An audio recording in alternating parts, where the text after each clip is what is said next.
One of the best things that Rippa's success highlights is the phoniness and just the disingenuousness of the access media.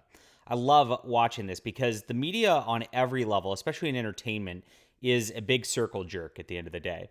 The corporations have their content they want to put out. The access media then gives good reviews of that and hypes it up. The corporate media then gives interviews and paid promotions and that to the access media, and then the cycle just repeats itself, just like this. It's like a little circle, right?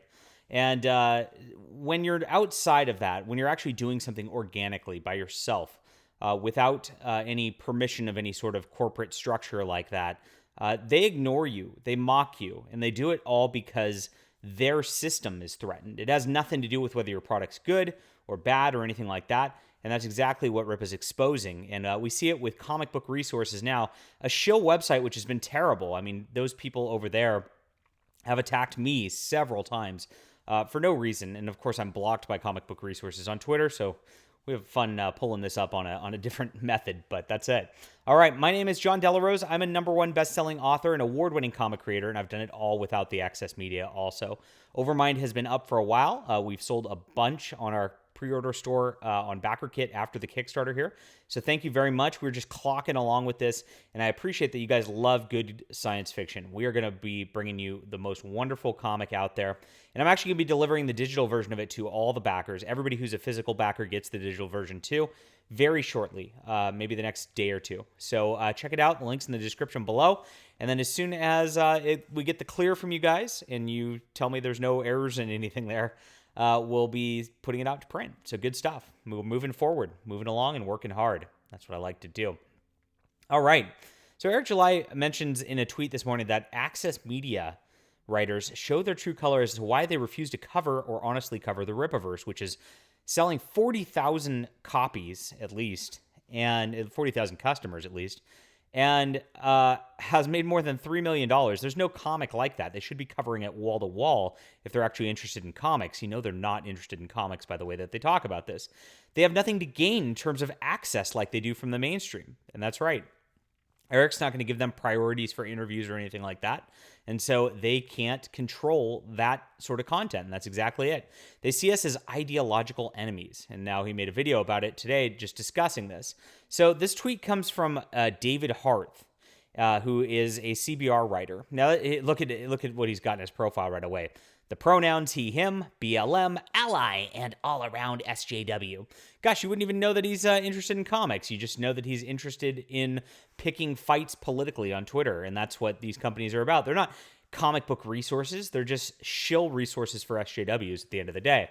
And here he says, somebody actually is talking about that they wanted the Rippaverse, and they're happy that they're buying the Rippaverse. If you go up here, he's talking about this.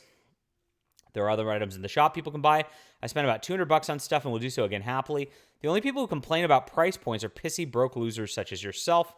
$35 is a very fair price considering the length and quality. Yeah, I mean, if you go around to any Kickstarter book or anything like that, $35 for about 100 pages, solid work. I've had a $35 book before. It was 120 pages, about the same.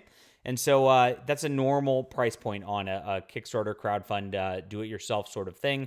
I know that the Disney Corporation doesn't quite care about that sort of stuff, but they're not making their money off of this. They're making their money off of movie tickets, let's be honest. And gosh, what do you pay for a movie these days? 10, 12, 15, $20 in some cases? For an hour and a half? I don't know about that. All right.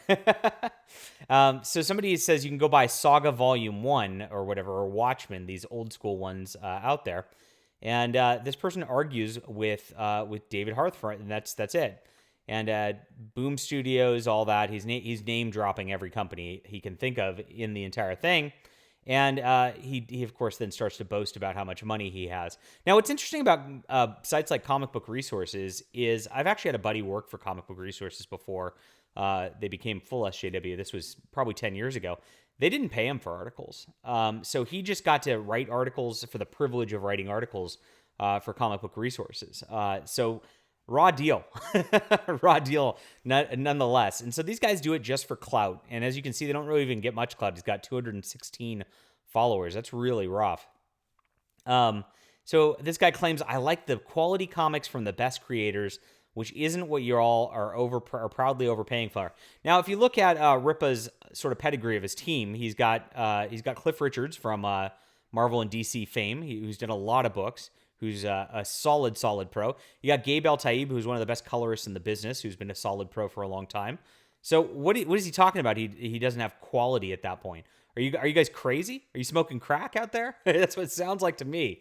But, oh well, we're going to see, of course, that's going to be great stuff. And we know why, because we've listened to Rippa for years. He's been a huge Batman fan, a huge Superman fan, etc. And he always talks about his love of comics and his ideal storytelling. We know exactly what we're going to get from him because he's open and honest and transparent about it. He's not pulling some game where it's like, well, the corporation will only let me sneak preview this thing.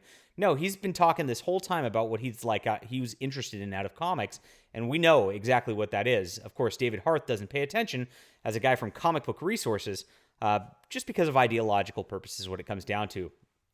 So the good Rippa fan says, I want good stuff from good creators. I found that this is worth the money, thus I gave it to him. If you don't believe this is worth the money, don't buy it. Value is subjective. Very good point. And then, of course, here he comes with his like hoity-toity attitude where he's trying to mess with this guy here. So, and they always go, so. These are men talking like this. Unbelievable. This is the first comic you've ever read? I've been reading comics for over 30 years. And you know, I've never heard of a bunch of right-wingers threw money at him. Eric July.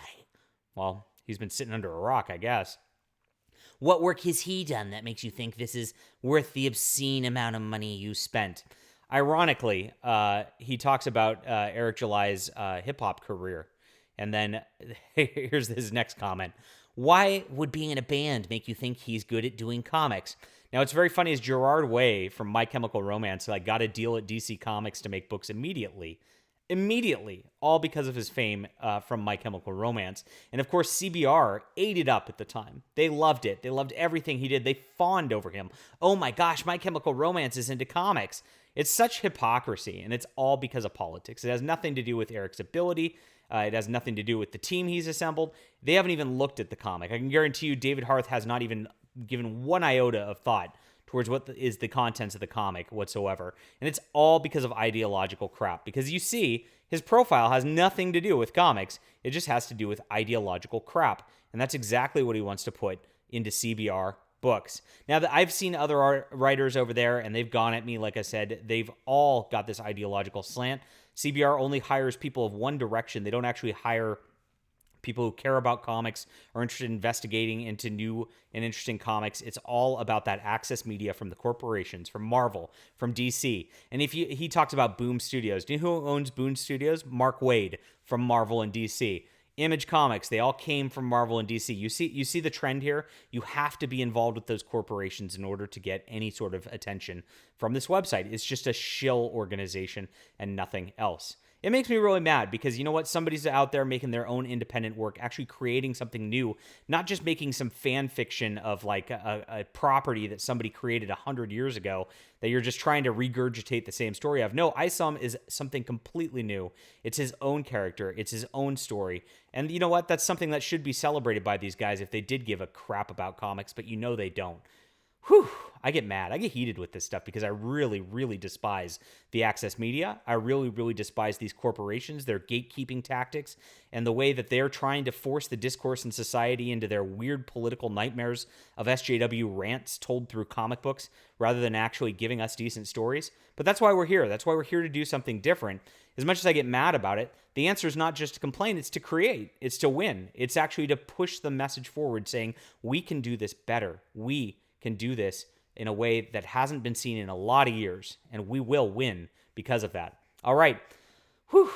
Rippa's still winning. It doesn't matter. None of this stuff even impacts him. Doesn't move the needle whatsoever, other than give him some fodder in which to show and shine a flashlight on these absolute cretins. And I'm glad he does it. All right. Check it out. And, if you got some money left over from Isom, please check out Overmind, my book as well. I would appreciate if you do so. We're trying to make a living here, do our thing. We're on our way up, and things are going fantastic. I'm very happy. Look, I've made 43 comics before. This guy, if you want to talk to him, is this your first comic? It's not. So what are you going to say in this instance? Well, I've never read it, is exactly what he'd said. But he only reads things that he's told to read, and we've learned that's exactly what is the case with these people from CBR. So we have to actually get the word out ourselves, and every single person here, I appreciate you, because you people watching this are the people who like spread the grassroots and get things going, and it's awesome. It's been a great ride so far, and the best is yet to come. All right. Leave a comment down below with what you think about this. Hit that like and subscribe button. We'll be back soon.